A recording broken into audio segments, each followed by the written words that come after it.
नमस्कार दर्शकों, खुलासा न्यूज़ पोर्टल से खुशहाल दावेदारों की सीरीज में आज हमारे साथ एक ऐसे शख्स हैं, ऐसी शख्सियत हैं बीकानेर की, जो शायद आपने इनका नाम सुना होगा। अगर आपने इनका नाम नहीं सुना होगा तो इनको देखा ज़रूर होगा, कहीं ना कहीं इनका नाम या आपने इनको देखा होगा, क्योंकि शख्सियत ही ऐसी है। बीकानेर में जब कोरोना काल चला था उस वक्त महावीर रांका एक ऐसे शख्स थे जो बीकानेर की आम आवाम के साथ हर वक्त खड़े नजर आए, चाहे वो किसी भी तरीके से किसी भी क्षेत्र में हेल्प रही हो, चाहे वो दवाइयों को लेके, मेडिकल किट को लेके, बेड व्यवस्थाओं को लेके, हॉस्पिटल में व्यवस्थाओं को लेके, खाने पीने के इंतज़ाम को लेके, सैनिटाइजर सिस्टम को लेके, हर गली में छिड़काव, मतलब एक ऐसी शख्सियत है आज हमारे साथ। हम उनसे बात करेंगे। महावीर जी, पहले तो खुलासा न्यूज़ पोर्टल में आपका स्वागत है। नमस्कार, सबसे पहले खुलासा न्यूज़ पोर्टल का स्वागत करते हैं।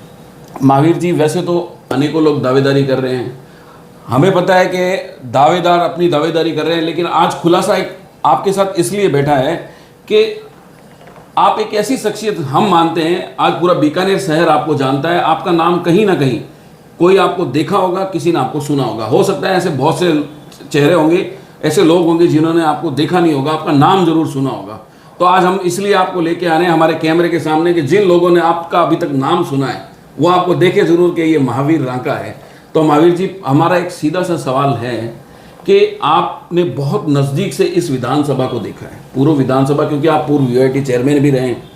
तो आपकी नज़र में आपको क्या लगता है महावीर जी, विधानसभा में, हमारी विधानसभा में ऐसी क्या बड़ी समस्याएं हैं जिनका समाधान आज तक नहीं हुआ, और वो यूआईटी चेयरमैन रहते हुए भी आपके पास कार्यकाल कम रहा था, क्योंकि करीबन 1-1.5 साल का कार्यकाल था। आपको क्या लगता है कि कभी मौका मिले, पार्टी आपको टिकट देती है और आप चुनाव जीतते हैं, तो आपकी नज़र में पूर्व की ऐसी क्या समस्याएं हैं जिनका समाधान आप अपने नज़रिए से सोचते हैं? जब पार्टी, ये हमारे भारतीय जनता पार्टी में ये है कि जी पार्टी का निर्णय होता है, सर्वोच्च जो पदाधिकारी है उनका निर्णय होता है। अगर ऐसा कोई मौका मिलेगा तो बहुत सी समस्याएं, जैसे रेल फाटक की समस्या है। पूर्ववर्ती सरकार हमारी, उन्होंने एलिवेटेड रोड के लिए टेंडर भी किए थे, लेकिन हमारे यहाँ के मंत्री जी ने कहा हम बाईपास बनाएंगे, 4.5 साल में इन्होंने कुछ नहीं किया। अब ये कह रहे हैं अंडरपास बनाएंगे, ना बाईपास ना अंडरपास, और जो बन रहा था उस पर किसी से स्टे लगवा दिया। तो हमारे जो बीकानेर के मंत्री जी हैं, उन्होंने आज तक बीकानेर में, पहली बात तो ये पश्चिम को ही राजस्थान समझते हैं, पश्चिम के अलावा इनको कुछ दिखता ही नहीं है। समस्या पश्चिम और पूर्व की नहीं, बीकानेर की कोई भी समस्या है तो मंत्री राजस्थान के हैं, न कि पूर्व के, न कि पश्चिम के। तो इनको ध्यान देना चाहिए।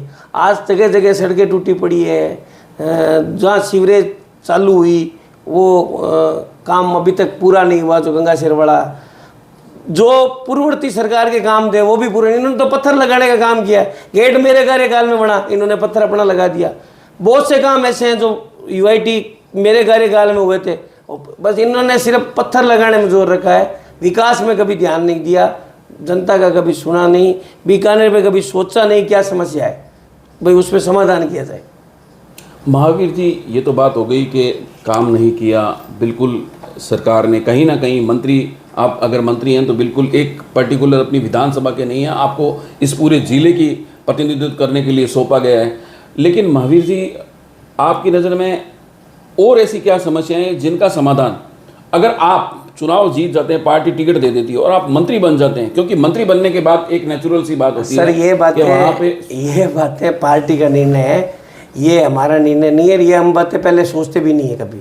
मैं कहता हूँ जब इनको मौका मिला तो इनको करना चाहिए था।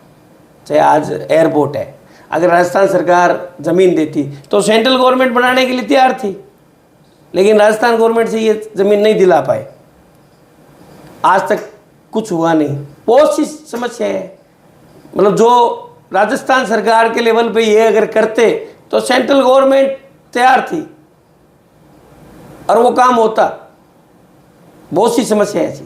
बीकानेर के लिए एक ऐसी सोच है कि बीकानेर में बहुत सी प्रतिभाएं हैं, एक ऐसा स्टेडियम बनना चाहिए जो सभी खेलों की सुविधा वहाँ हो।